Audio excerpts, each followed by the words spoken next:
5장 1절에서 11절까지 보겠습니다. 150페이지입니다.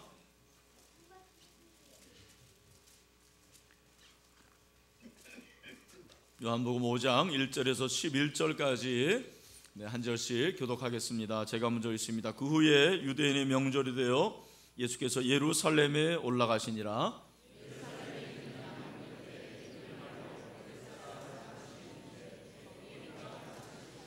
그 안에 많은 병자, 맹인, 다리 저는 사람, 혈기 마른 사람들이 누워 물의 움직임을 기다리니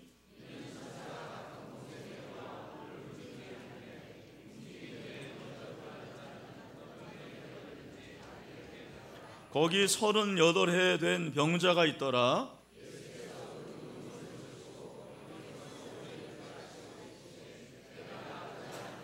병자가 대답하되 주여, 물이 움직일 때 나를 못에 넣어주는 사람이 없어 내가 가는 동안에 다른 사람이 먼저 내려가나이다. 그 사람이 곧 나와서 자리를 들고 걸어가니라. 이날은 안식일이니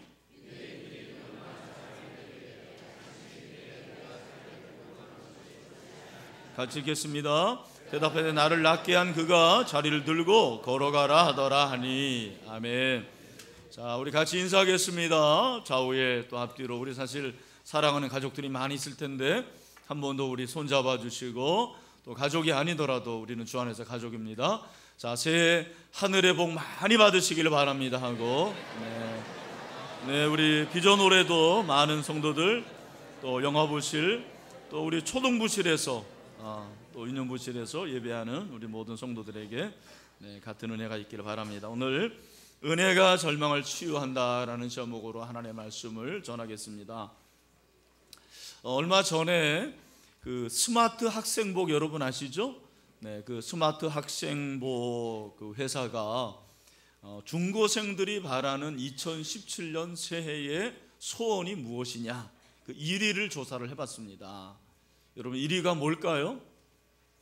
제가 생각한데는 아마 대학 합격 아니면 성적 향상, 이것이 1위가 아닐까 그렇게 예견을 했는데 전혀 다른 결과가 나왔어요. 1위가 뭐였냐면 가족 모두의 건강과 화목 유지.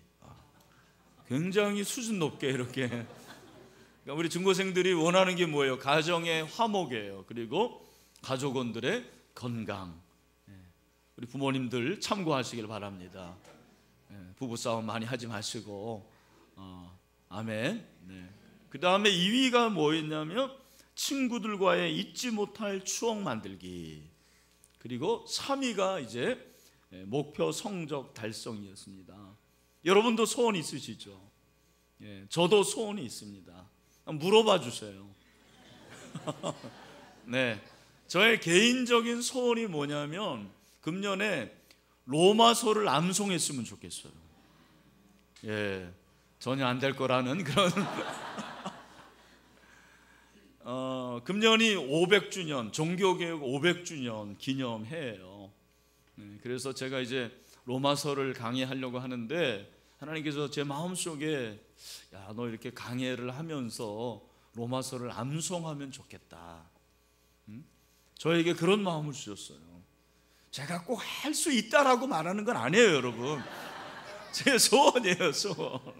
여러분 기도해 주시기를 바랍니다. 여러분들도 로마서를 읽고 또 암송했으면 좋겠어요. 또 하나 소원이 뭐냐면 체중을 빼는 겁니다.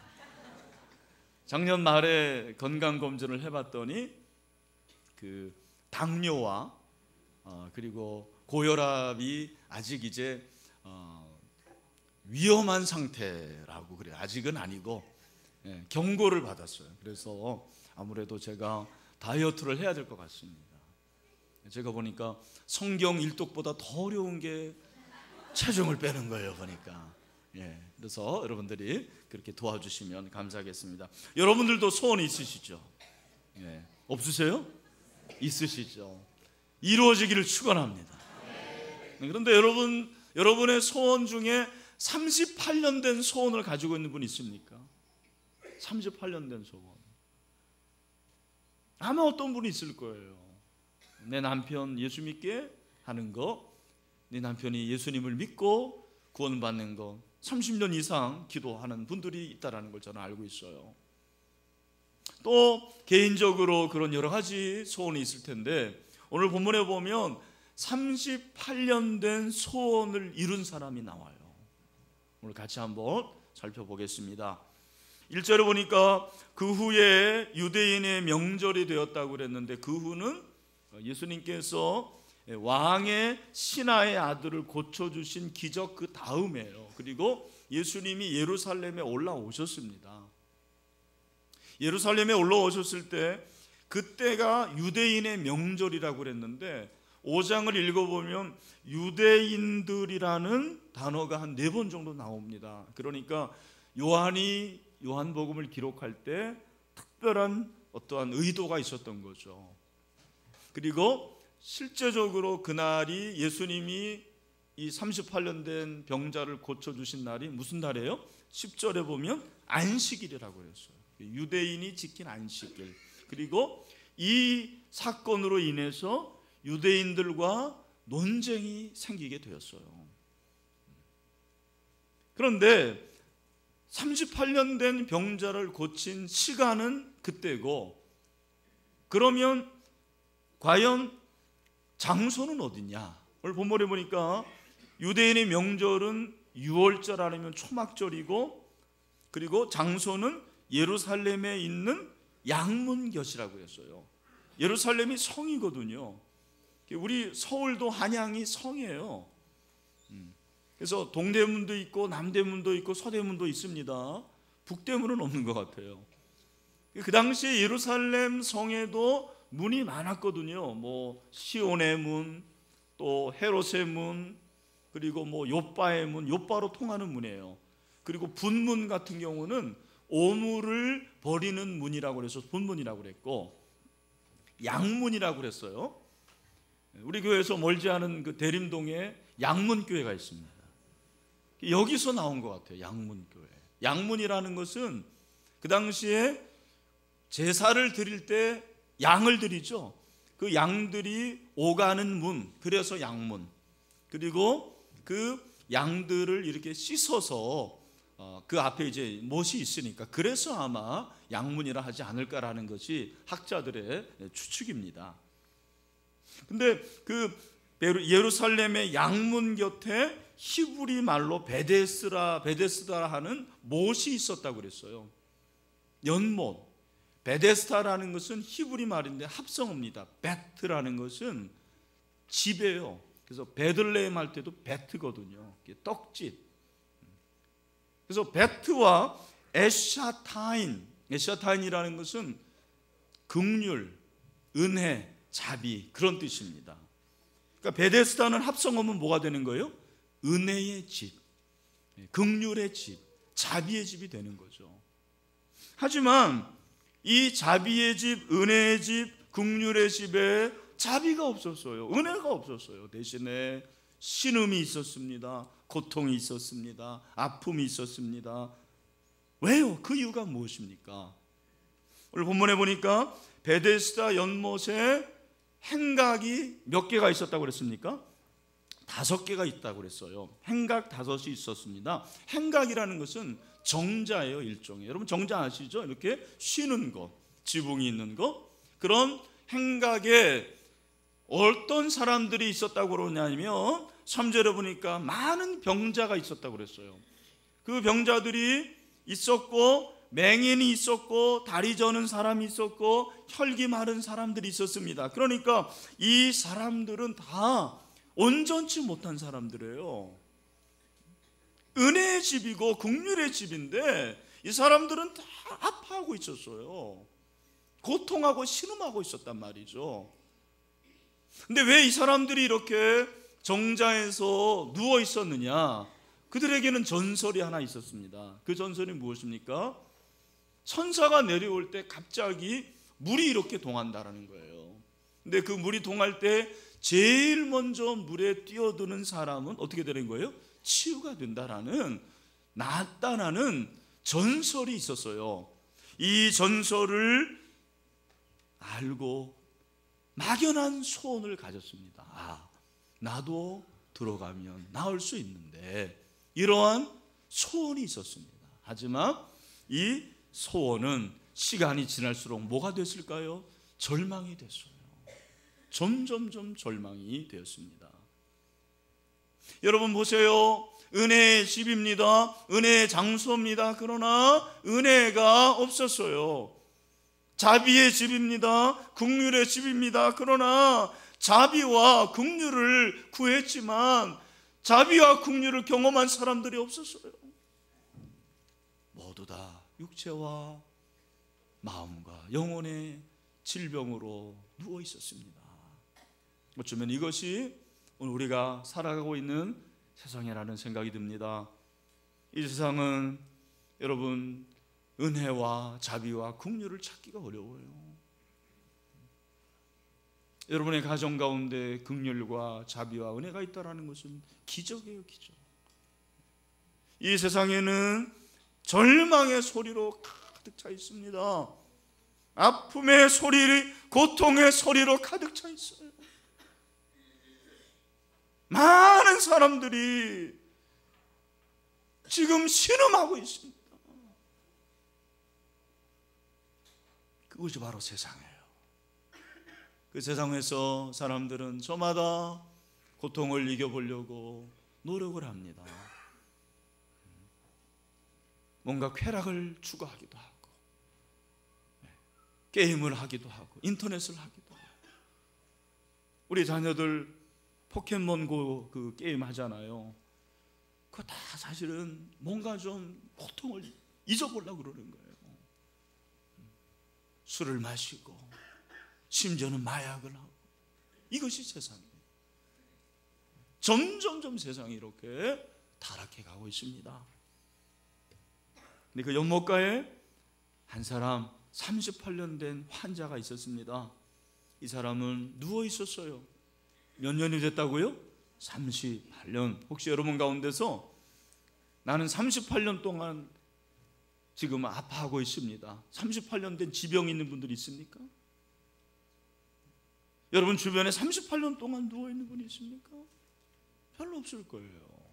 이 사람은 38년 동안 누워 있었습니다.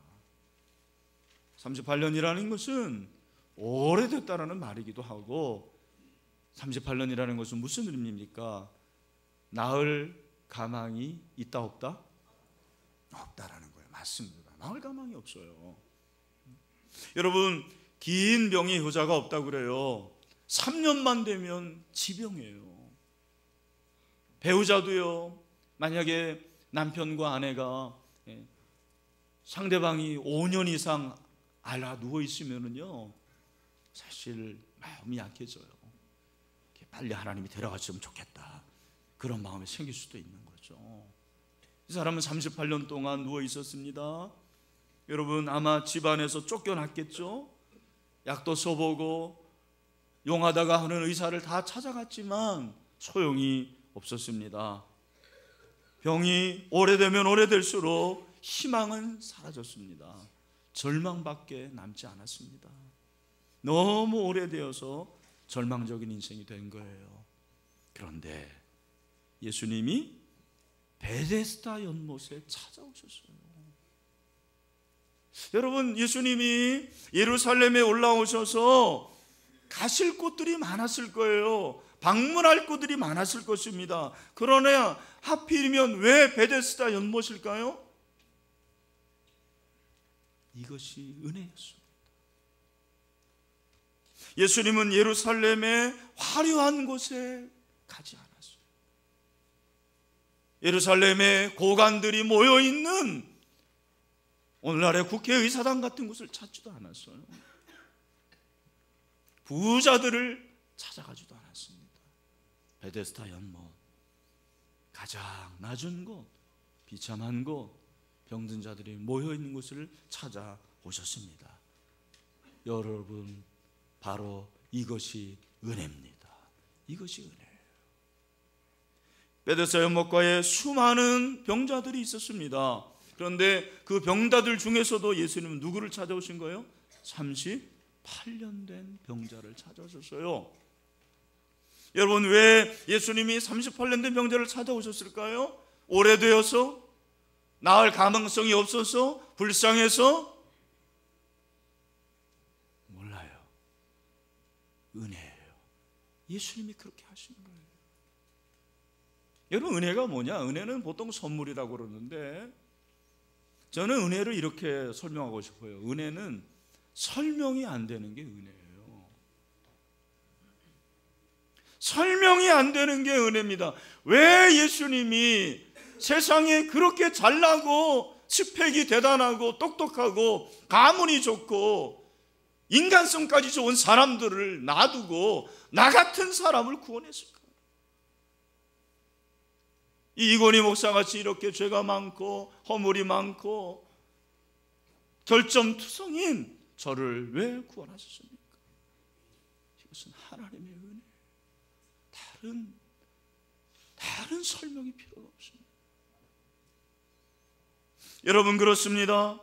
이 세상에 우리보다 더 잘나고 그리고 능력 있고 똑똑하고 머리도 좋고 그리고 모든 것을 갖춘 사람들이 있지만 그 중에서 나를 하나님이 찾아오시고 주님이 나를 만나시고 여러분을 만나시고 우리가 하나님의 자녀가 된 것은 하나님이 주시는 은혜인 줄로 믿습니다. 38년 병자를 찾아오신 주님의 은혜, 이 은혜가 오늘 임하기를 원합니다. 우리 비전홀에 있는 여러분들에게 임하기를 축원합니다. 주님을 만나십시오. 주님을 여러분을 만나기를 원하십니다. 예수님은 이 병자에게 찾아오셔서 질문을 하죠. 어떤 질문입니까? 내가 낫고자 하느냐? 네가 낫고자 하느냐? 저는 이 질문을 이렇게 묵상하면서 질문은 너무나도 당연한 질문이다라는 생각을 했어요. 아픈 사람에게 1년 2년도 아니고 38년 동안 아파하는 사람에게 네가 낫고 싶냐? 이거 당연한 질문이죠. 또 이 질문은 어쩌면 그 환자를 놀리는 듯한 질문인 것 같습니다. 예수님, 저 놀리세요? 당신이 누구십니까? 그렇게 말할 수 있을 거예요. 그런데 예수님 왜 이런 질문을 하셨을까요? 왜 그랬을까요? 예수님의 의도가 무엇입니까? 여러분, 네가 낫고자 하는 이 단어를 원어로 보면 이 낫고자 하느냐라는 것은 갈망이 담겨져 있는 단어예요. 갈망, 영어로 desire. 너에게 낫고 싶은 간절한 소망이 아직도 남아있느냐라는 거예요. 38년이나 되었지만 정말 치유되고 싶은 갈망이 너에게 남아있느냐? 오늘 주님께서 우리에게 그런 질문을 하시는 거예요. 네가 낫고자 하느냐? 예수님의 질문에 병자는 뭐라고 대답을 합니까? 여러분, 오늘 7절을 보십시오. 7절 말씀 우리 다 같이 올려보겠습니다. 시작. 병자가 대답하되 주여, 물이 움직일 때에 나를 못에 넣어준 사람이 없어 내가 가는 동안에 다른 사람이 먼저 내려가나이다. 무슨 말입니까? 예수님, 저는 안 됩니다. 그죠? 안 돼요. 왜 안 됩니까? 저의 다리는 이미 근육이 굳은 지 오래입니다. 저는 걸어갈 수가 없습니다. 그리고 나는 혼자입니다. 누가 나를 도와줘야 되는데, 나를 데려다 줘야 되는데 나를 데려줄 사람이 없습니다. 저는 혼자입니다라고 대답하는 것입니다. 걷지도 못합니다. 힘도 없습니다. 혼자입니다. 외톨입니다. 소망이 완전히 사라진 절망의 상태라는 것을 말해주는 거예요. 제가 이렇게 목회를 하다 보니까 의외로 이 38년 된 환자 같은 사람들이 참 많아요. 어떤 타고 태어난 선천적인 그러한 한계에 빠진 사람들이 꽤 있습니다. 내가 어떻게 할 수 없는 문제예요. 내가 원해서 된 게 아니에요. 그리고 그 문제가 있는데 그 문제가 한두 가지가 꼭 있는 거예요. 아무리 돈이 많더라도 그런 문제가 있어요. 근데 누가 해결을 못해줘요. 아무리 가까운 사람이라도 해결해 줄 수가 없는 것입니다. 그래서 그냥 막연한 소원을 가지고 해결받았으면 좋겠다, 신랄 같은 소망을 갖습니다. 하루하루를 연명해 나가는 그런 분들이 꽤 있다라는 것을 발견을 합니다. 여러분, 주님께서는 그러한 여러분에게 묻습니다. 네가 낫고자 하느냐? 주님 말씀하시는 거예요. 여러분 어떻게 대답하시겠습니까? 주님, 제가 낫기를 원합니다. 갈망합니다. 소원합니다. 저는 이 본문이 우리에게 주는 메시지가 바로 이것이라고 생각을 합니다. 인간은 누구나 절망해서 자신의 힘으로 해결할 수 없는 문제를 한두 가지 다 가지고 있다는 거예요. 저도 마찬가지고 여러분도 마찬가지입니다. 대통령이라도 이건희 회장이라도 보십시오. 아무리 많이 배워도 이해가 없습니다. 그런데 그 절망을 이기게 하는 힘이 무엇입니까? 바로 주님의 은혜가 우리의 절망을 치유하는 능력이 됩니다. 흔히 우리는 절망의 반대는 소망이기 때문에 절망을 이기게 하는 힘이 소망이라고 생각합니다. 맞습니다. 여러분, 그런데 이 소망이라는 것이 그렇습니다. 이 소망이라는 것은 한계가 있는 거예요. 셰익스피어가 비참한 사람을 고치는 약은 오직 소망뿐이라는 말을 했어요. 여러분, 이 세상에 소망이라는 것은 한계가 있는 거예요. 마치 건전지가 아무리 대단하더라도 여러분 한계가 있지 않습니까? 오래 쓰면 닳는 거예요.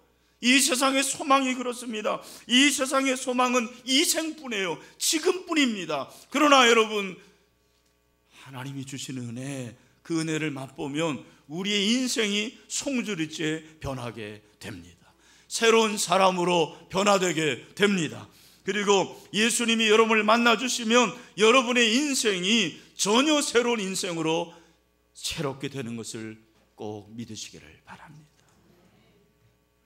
그래서 은혜가 절망을 치유하는 거예요. 은혜를 입으면 내 속에 있는 그러한 아픔과 상처와 그리고 절망과 고통들이 치유함을 받고 새로운 역사가 일어나고 자유하게 되는 것입니다. 제가 지난 주일에 밴쿠버에서 주일을 보냈습니다. 오후에 한인교회에서 설교를 해야만 하기 때문에 먼 교회를 가지를 못했어요. 숙소에서 가까운 한인교회에 이제 예배를 드렸습니다. 예배당 크기가 그저 우리 교회 한 반 정도 되는 그러한 조그만 교회였습니다. 사실 그것만 해도 밴쿠버에서는 큰 교회입니다. 설교 시간이 되어서 목사님이 올라오셨어요. 강좌 밑에 계시더라고요. 그리고 올라오셨는데 제가 목사님 얼굴을 처음 뵀는데 별로 이렇게 호감이 가는 얼굴이 아니었어요. 그런 외모가 아니었습니다. 한마디로 말하면 누구를 닮은 듯한 그런 얼굴 외모였어요. 누구를 닮았냐면 그 북한에 있었던 한 분이 있었습니다. 김정일 씨라고 있었습니다. 머리가 반 곱슬이고 안경도 꼈어요. 진짜 닮았더라고요. 깜짝 놀랐어요. 나는. 설교를 하시는데 그냥 평범한 메시지를 하시더라고요. 저는 어디 가나 잘 듣습니다. 설교를 잘 듣고 있는데 저기 우리 최성태 집사님 그 정도 앉아 있는 찬양대, 거기도 찬양대가 앞에 앉아 있더라고요. 근데 그분이 난 처음에 여성인 줄 알았어요. 근데 그분이 갑자기 흐느끼기 시작하는 거예요. 어깨를 막 이렇게 들썩이면서 우는 거예요. 난 그렇게 우는 걸 처음 봤어요. 두 가지 때문에 놀랐습니다. 남자가 울어서 놀랐고 찬양대원이 울어서 놀랐어요. 찬양대원들이요, 자기가 찬양하면 사명이 끝났다고 생각하고 말씀 잘 안 듣는 분들이 많아요. 우리 교회는 예배인데. 네. 그런데 이분이 그렇게 우는 거예요. 그 울음이 예배가 끝났는데도 그치지 않았습니다. 끝난 다음에 형제들이 와서 등을 쓰다듬어 주면서, 목사님도 막, 은혜는 전염성이 있으니까 목사님도 그냥 눈에 눈물이 그득하고, 내 앞에 있는 형제도 막, 남자들은 뭐 울면 또 막 안 우는 것처럼 막 그래가지고 제가 깨달은 게 있습니다. 목사의 외모는 중요한 게 아니구나. 목사의 외모는 중요한 게 아니에요. 어떻게 생겼든 그게 중요한 게 아니에요. 또 하나는 하나님의 말씀의 능력을 저는 체험을 했어요. 내가 회개했습니다. 하나님, 이런 교회에 무슨 은혜가 있을까? 기대를 안 했는데 정말 놀라운 체험을 했어요. 우리는 은혜를 특별한 가운데서 이렇게 찾아요. 특별한 예배, 특별한 강사가 와야 되고, 특별한 시간이 돼야 되고. 여러분, 그렇지 않습니다. 은혜는 지금 이곳에 임합니다. 은혜는 이곳에 임하는 거예요. 여러분, 베데스다의 체험이 있습니까? 여러분, 영적인 베데스다가 있습니까? 정말 여러분의 인생에서 영적인 베데스다가 있습니까?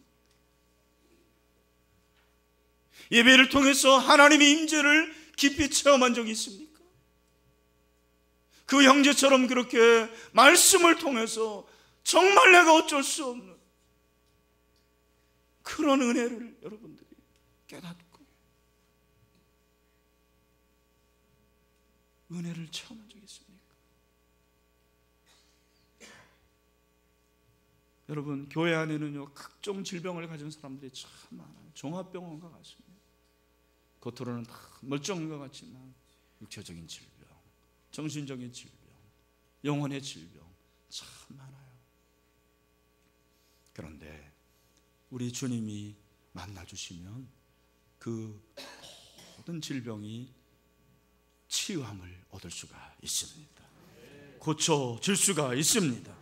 아무리 오랫동안 희망을 잃고 절망 가운데 있더라도 여러분, 낙심하지 마시길 바랍니다. 저는 오늘 이 설교를 준비하면서 그런 기도를 드렸습니다. 하나님, 오늘 이 말씀을 듣고 제가 그 교회에서 본 것처럼 정말 하나님의 말씀이 부딪혀지고 말씀으로 인해서 예수 그리스도를 만나고 그 말씀으로 인하여서 은혜를 체험하고 치유받는 한 사람이 나오기를 간절히 소원합니다. 여러분, 그 사람이 나오기를 축원합니다. 당신이 그 사람이 되기를 소원합니다. 내가 그 사람이 되기를 원합니다. 내 자리를 들고 일어나라고 주님 말씀하십니다. 오늘 본문을 보시길 바랍니다.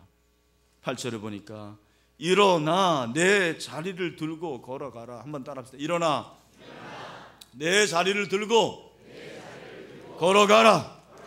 아멘. 할렐루야. 예수님이 그 환자에게 뭐라고 말씀하시냐면 일어나 내 자리를 들으래요. 여러분, 자리를 듣는 게 성경을 보면 과거 시제예요. 과거입니다. 과거. 우리가 과거에 억눌려 있습니다. 과거의 자리에 앉아 있고 누워 있습니다. 여전히 불신의 자리, 원망의 자리, 불평의 자리에 있는 거예요. 미움의 자리, 증오의 자리에 있습니다. 패배의 자리, 슬픔의 자리에 있습니다. 낙심의 자리에 있습니다. 나는 안 된다고 합니다. 여러분, 그 자리를 들고 일어나시기를 주님의 이름으로 축원합니다. 그 자리를 들어야 돼요. 들어야 돼요. 그 자리에 그대로 있지 마세요. 누워 있지 마세요. 자리를 들어야 됩니다. 그리고 일어나 걸으라고 했어요. 여러분, 우리에게는 쉬운 얘기지만 38년 된 병자에게는 너무너무 어려운 얘기예요. 왜? 38년 동안 걸어본 적이 없어요. 걸어본 적이 없어요. 걷는 게 뭔지를 몰라요. 걷는 걸 잊었습니다. 그런데 걸어보라. 예수님, 저는 걸어본 적이 없어요. 저는 못합니다. 말씀은 좋은데 제가 그렇게 못하겠습니다. 말씀만 받겠습니다. 얼마든지 그렇게 얘기할 수 있겠죠. 그랬으면 이 사람은 걸을 수 없었습니다. 기적을 체험할 수가 없었습니다. 그런데 오늘 본문을 보시길 바랍니다. 여러분, 8절을 보니까 일어나 내 자리를 들고 걸어가라 하시니, 우리 9절입니다. 다 같이 시작. 그 사람이 곧 나아서 자리를 들고 걸어가니라. 여러분, 제가 물어볼게요. 여러분, 그 사람이 나은 것이 먼저입니까? 걸어간 것이 먼저입니까? 예? 예, 저는 걸어간 것이 먼저라고 생각합니다. 여러분, 걸어서 나았습니다. 걸어서 나은 거예요. 중요한 것이 있습니다. 무엇입니까? 하나님의 말씀을 듣고 행함으로 옮기시기를 바랍니다. 걸어야 됩니다. 걷는 것이 내 현재가 돼야 돼요. 어떤 사람은 안 걸어요. 걸으라는데 걷지 않습니다. 나중에 걷겠다고 합니다. 여러분, 아닙니다. 지금 걸으시기를 축원합니다. 여러분, 하나님의 말씀을 읽고 묵상하겠다, 오늘부터 하시기를 바랍니다. 네. 여러분의 이웃을 사랑하겠다, 오늘부터 하시기를 바랍니다.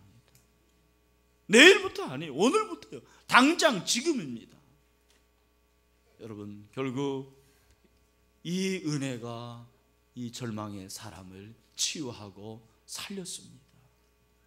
사랑하는 성도 여러분, 하나님의 은혜가 필요한 줄로 믿습니다. 은혜에 대한 갈망이 있어야 되는 거죠.